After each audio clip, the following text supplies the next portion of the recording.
Hello mga kaplastik ko po. Eto po, papunta po kami na ate ko sa Maslog para po maligo.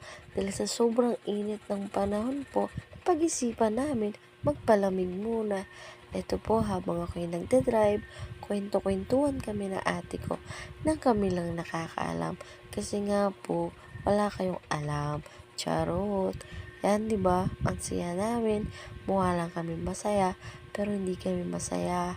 Yan, habang ako'y nagdadrive, ate ko naman, kinakabahan kasi panay video ako. Baka daw kami madisgrasya. Di yan ate, ako pa, tiwala lang.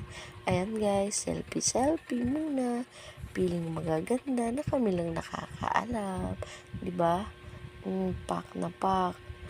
Yan, si Gisa may kaibigan ko pala. Salamat may pala kanina sa pansit. Yan, basang-basa na ako. Diba guys, ang ganda. Maraming tao. Malamig dito yung tubig guys. Maganda dito. Yan, pilingera talaga. Yan guys, pauwi na kami kasi magkagabi na. Kailangan na alas 5 na yan. Mukha lang yan maliwanag pero magkagabi. Salamat pala.